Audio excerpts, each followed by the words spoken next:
250 ग्राम 250 ग्राम चीनी के विलयन में 40% चीनी है। विलयन में 50% चीनी करने के लिए कितनी चीनी मिलाएं? दोस्तों थोड़ा सवाल की सेंस को समझने की कोशिश कीजिए। पूछा क्या गया है, कहता हमारे पास 250 ग्राम चीनी है।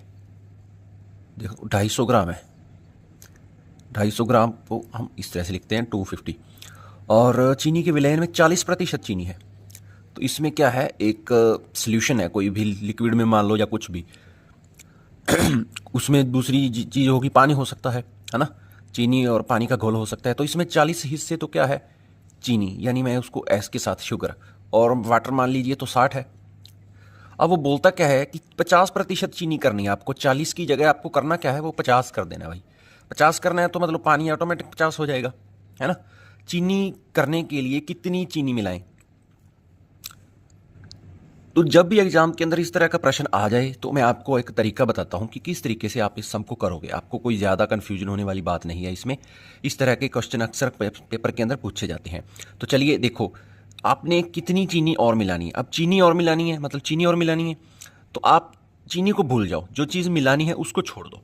जो मिलानी ही नहीं है, जिसको आपने अभी तक निकाला या अंदर और डाला ही नहीं है कुछ भी उसके अंदर सोल्यूशन के, तो आप उसी को काम में लीजिए। क्या है, 60 पहले था अब 50 है पानी, पहले 60% था अब 50% है, और टोटल कितना था, 250 ग्राम सोल्यूशन था। उसके साथ हम उसको इस तरीके से, जो इस फॉर्म में 60/50 गुना में 250 करके लिख देंगे। जीरो से जीरो कैंसिल हो रहा है, और ये 250 से कितने पे कैंसिल हो रहा है, 50 के साथ। तो ये आ गया 600, 6×5 = 30, 300 आ गया।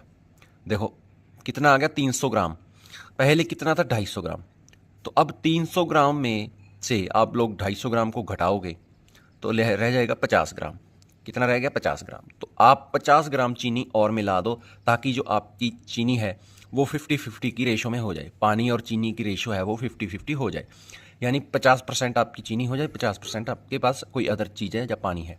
तो 50 ग्राम चीनी और मिला दो। ठीक है भाई, इस तरीके से आप इस सम को करोगे। चलिए इसी के जैसा एक और सम करवा देते हैं सेम। अब हमारे पास है 12 मिलीलीटर लोशन है, ये भी कोई सोल्यूशन है मान लीजिए, उसमें 50% एल्कोहल है। एक बात समझने वाली है, यहाँ पे 12 ml है, 12 ml सेम सम है जैसे मैंने पिछला करवाया है।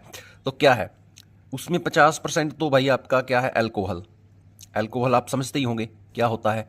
और बाकी जो पानी है, 50 हिस्से पानी बचा। अगर 50 अल्कोहल है तो 50 पानी भी तो बचेगा ना। कोई आप ये मत समझ लेना कि बाकी 60 हो सकता है या 70 हो सकता है, क्योंकि 50-50 हम कोई भी चीज़ 100% मानते हैं, 100 में से 100, है ना। अब हमारे पास आगे पूछा क्या रहा है, ये 50% है, ये भी 50% है। कहता क्या है, कितना पानी और मिलाया जाए अब कि अल्कोहल 30% हो जाए। देखो ये 70 कर दो, है ना, 30 और 70 का तभी तो 100 बनेगा। अभी हमें पता नहीं कि कितना पानी और मिलाना है, लेकिन हमें ये पता है कि जो अल्कोहल है वो 30% हो जाएगा और पानी 70% हो जाएगा।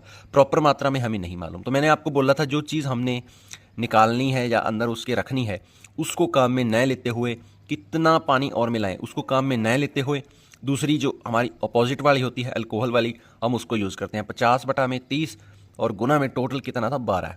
तो लिखो 12, जीरो से ये जीरो कैंसिल कर दो, 3×4 = 12। तो आपके पास आया 5×4 = 20, 20 ml आ गया। अब मैंने आपको बताया था कि जितना टोटल है उसमें से ये घटा दो, ठीक है, 12 इसमें से घटा दोगे तो 12 इसमें से घटाएंगे तो आपके पास कितना बचा, 8 ml। अब देखो 8 ml क्या आया कि 8 ml पानी और मिला दो भाई, इसमें 8 ml पानी, इस लोशन में 8 ml पानी और मिला दो, जिससे कि जो आपका 30% अल्कोहल रह जाएगा और 70% पानी हो जाएगा। तो इस तरीके से इस सवाल को आप करना है। आप इसको वेरीफाई भी करके देख सकते हो कि आपका 8 ml जो है पानी और मिलाने के बाद आपका अल्कोहल कितना रह गया और पानी कितना हुआ। ठीक है, उम्मीद करता हूँ ये सम आपको अच्छे से समझ आया होगा।